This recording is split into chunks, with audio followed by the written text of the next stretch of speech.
Ça, non. Ça, oui. Mais pourquoi?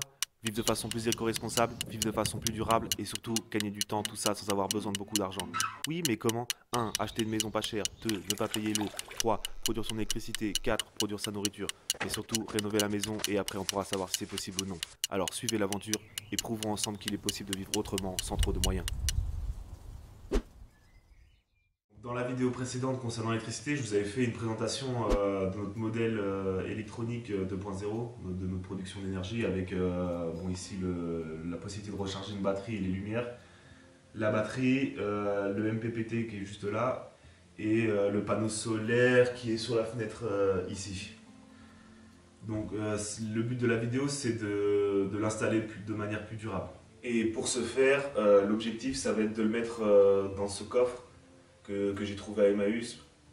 Bon, sans raconter d'histoire, le fait est que bon, bah, apparemment il fallait que je le prenne, donc je l'ai pris. Simplement, il s'ouvre comme ça et vous avez le même volume qu'ici à l'intérieur. Donc le but ce sera de mettre la batterie dedans.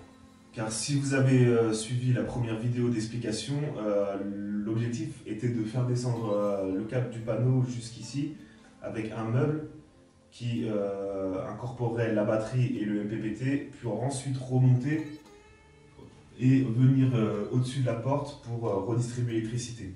Sauf que le problème, c'est que déjà le meuble que je vous ai montré, le coffre, il est quand même relativement bas, donc il serait plutôt proche du sol.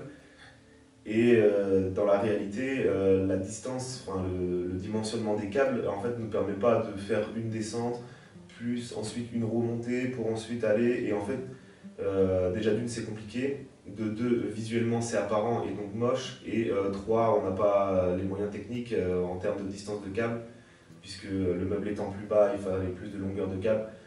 De toutes les façons, cette solution-là, elle a été abandonnée. Donc on est revenu sur le projet et l'objectif, ça va être de placer le coffre dans ce coin-là, proche finalement du panneau solaire, le faire rentrer à l'intérieur au MPPT et à la batterie à l'intérieur du coffre, et ensuite faire sortir ce système électrique du MPPT via un câble et d'aller percer un trou et de descendre vers l'escalier.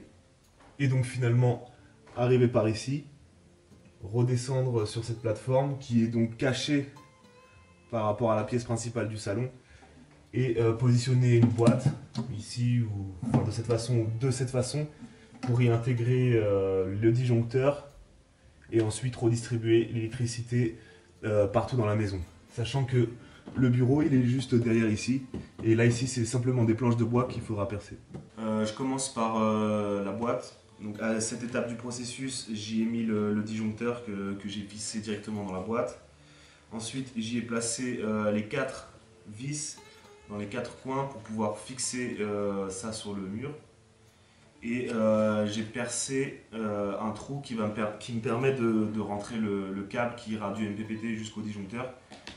Vous pouvez voir ici qu'on voit les 4 vis des 4 angles parce que en fait, ça va me permettre de fixer sur le mur, mettre un petit coup de marteau pour y mettre un trou qui me permettra ensuite de pouvoir percer aux bons endroits et d'y mettre des chevilles. Donc à ce stade, on a percé le plancher donc pour avoir là c'est pour avoir un port USB qui ira directement au bureau et l'arrivée de l'électricité au disjoncteur, plus les 4 chevilles qui vont me permettre de fixer la boîte. Donc on a préparé les trous sur le mur pour fixer la boîte et la boîte est prête. Maintenant il va falloir s'occuper du coffre pour pouvoir faire rentrer la batterie dedans, fixer le MPPT sur le coffre et donc du coup je vais faire 2 trous. Un trou pour sortir les câbles du photovoltaïque, du panneau, et un deuxième trou qui viendra, qui permettra de mettre un câble qui ira directement au disjoncteur.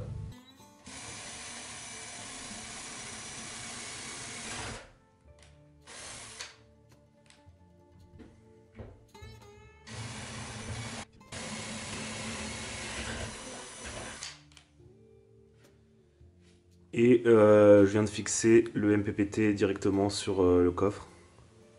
Donc maintenant, plus qu'à le positionner. Donc ça y est, le coffre est placé. Pas très malin, j'avais mis la batterie directement dedans avant de le déplacer, ce qui n'a pas forcément de sens, mais effectivement là ça y est, c'est mis en place. Et à l'intérieur, la batterie et le MPPT. Il ne reste plus qu'à faire le raccordement. Et à l'intérieur du coffre, donc vous voyez ici, vous avez le MPPT et la batterie. Et vous voyez une petite lumière verte ici, là. Et une télécommande. En fait, ce que j'ai fait, c'est que j'ai placé un interrupteur qui me permet de couper le courant, le cas échéant. Donc si par exemple j'appuie là-dessus, la lumière verte s'éteint et donc la maison n'est plus alimentée en électricité. Et si à l'inverse j'appuie, ça relance le courant. Donc pour synthétiser, là on est quelques jours plus tard, j'avais besoin de me reposer un peu, donc on a pas mal bossé, on a terminé. Je refais là sur le système électrique, donc vous avez le coffre avec la batterie, le MPPT et l'interrupteur que je viens de vous montrer, qui vous permet de couper le courant le cas échéant. Ensuite le câble sort et va jusqu'au boîtier, la boîte qui nous permettra de distribuer l'électricité plus tard.